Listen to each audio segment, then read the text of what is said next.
नमस्कार, मी जयवंत गणपत विचारे, अध्यक्ष रत्नागिरी कृषी प्रक्रिया सहकारी संस्था आणि लांजा रत्नागिरी काजू क्लस्टर या दोन संस्थांचा मी अध्यक्ष आहे।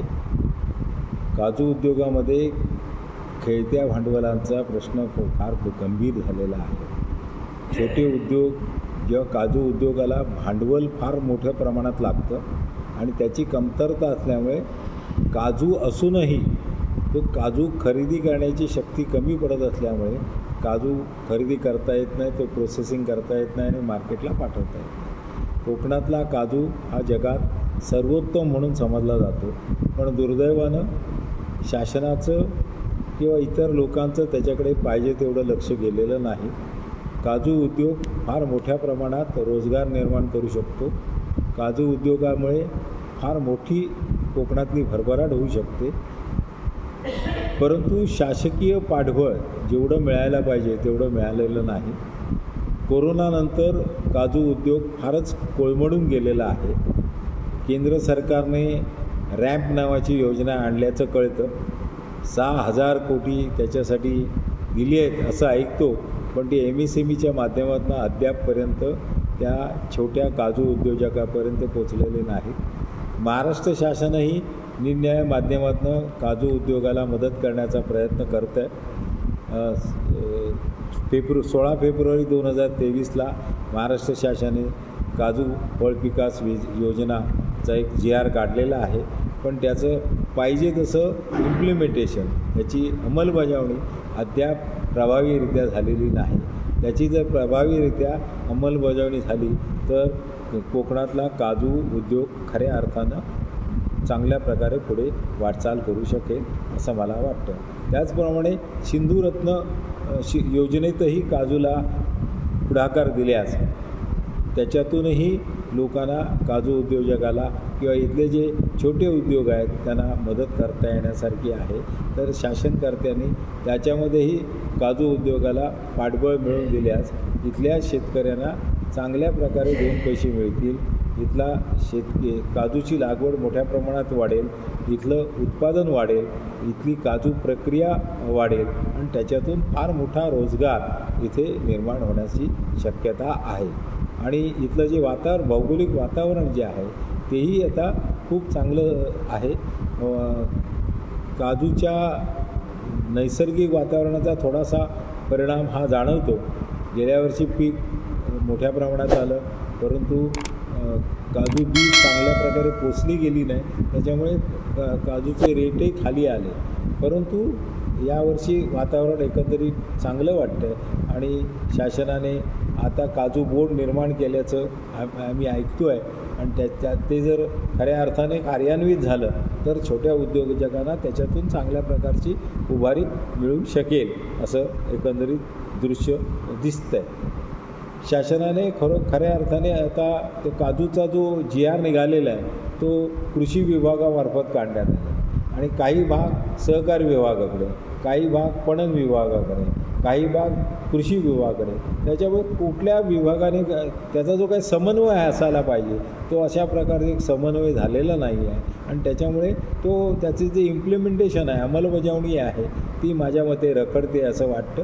तर शासनाने याच्यामध्ये जास्तीत जास्त लवकर लक्ष घालून तो कसं समन्वय करता येईल आणि तो खऱ्या अर्थाने इम्प्लिमेंट कसा होईल हे जर पाहिलं तर कोकणचा विकास काजूच्या माध्यमातून फार मोठ्या प्रमाणात चांगल्या प्रकारे चालना मिळून इथल्या विकासाला फार मोठी मदत होईल असं मला वाटतं। उद्योगमंत्री उदय सामंत कोकणामधील आहेत, आपल्याला नेमकं काय सहकार्य त्यांच्याकडून मिळत आहे?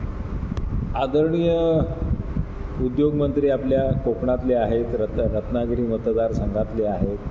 त्यांना आंबा, काजू याच्याबाबत सगळ्या प्रकारची माहिती आहे आणि त्यांचे खऱ्या अर्थाने प्रयत्न उद्योगाला मदत करण्याच्या दृष्टीने त्यांचे प्रयत्न चालू आहेत। परंतु जरा त्यांनी अधिक लक्ष दिलं तर मला खात्री आहे आणि ते लक्ष देतील आणि लवकरच याच्यातनं ह्या ज्या काही समस्या आहेत शेतकऱ्यांच्या किंवा उद्योजकांच्या त्याच्यातनं मार्ग निघेल आणि एक खूप चांगला उद्योग उभारीला लागेल असं मला खात्री वाटते। माझं नाव संदीप बोंबले, माझ्या कंपनीचं नाव आहे पलासा फार्म्स। ब्रँड आहे, त्या ब्रँडमध्ये आम्ही ड्रायफ्रूट्स आणि राईस असं विकतो. Completely Maharashtra based. ब्रँडचं नाव आहे फार्म साईड. आम्ही कोकण कॅश्यू मी हा का चूज केला त्याचं एक मोठं वैशिष्ट्य आहे. हे म्हणजे ॲक्च्युली कोकण कॅश्यूची व्हॅल्यू अजूनही लोकांना माहिती नाही आहे बाहेर. हा काजू म्हणून सगळे लोक घेतात, पण कोकण कॅश्यू म्हणून जी इम्पॉर्टंट आहे, जे आपण जे कोकणातले जे काजू जे सगळ्यात सर्व उत्कृष्ट आहेत, ॲक्च्युली इट्स वर्ल्ड नंबर 1 आणि कोणालाही या गोष्टीबद्दल माहिती नाही. आपण जे रेग्युलर कॅश्यूज खातो आपल्याला ते आवड आहे कॅश्यू खायची, पण ते कोणाला माहीत नाही की कुठून येतात, कसे येतात, कुठच्या क्वालिटीचे येतात, काही माहीत नाही. मी ज्या वेळेला RKP व्हिजिट केलं आणि मी इकडचे सगळे अख्खी फॅक्टरी फिरलो आणि विचारे सरांचे जी विचार होते, त्यांनी जे ते लोकांना व्यवसाय दिला, त्याच्या व्यतिरिक्त जी क्वालिटीच्या पद्धतीने ती प्रोसेस असते, ती प्रोसेस एवढे व्यवस्थितपणे करून, एवढी स्वच्छता ठेवून व्यवस्थितपणे करणं, आणि ती पण ह्या जंगलामध्ये नेक्स्ट टू इम्पॉसिबल आहे. आणि हे बघून मला खूप खूप खूप बरं वाटलं. पहिली गोष्ट म्हणजे ऑथेंटिसिटी ऑफ काजू. कोकण कॅश्यूमध्ये पूर्णपणे कॅश्यू ते ड्राय केल्यामुळे त्याच्यामध्ये अजिबात मॉइश्चर असल्यामुळे त्याच्यामध्ये ॲक्च्युली काही राहत नाही. ऑइल विल सगळं डिझपिअर होतं, म्हणून ते 0 कोलेस्ट्रॉल आहे. हे अजूनही कोणाला माहीत नाही की लोकांना वाटतं की काजू म्हणजे फुल्ली कोलेस्ट्रॉल. हे 0 cholesterol cashew, highly nutritions. 80% of cashews over in Konkan, म्हणजे कोकणामध्ये जेवढे कॅश्यू ते मोस्टली सेंद्रिय खत वापरतात आणि सेंद्रिय पद्धतीने उगवतात, रेसिडी फ्री बोलतात.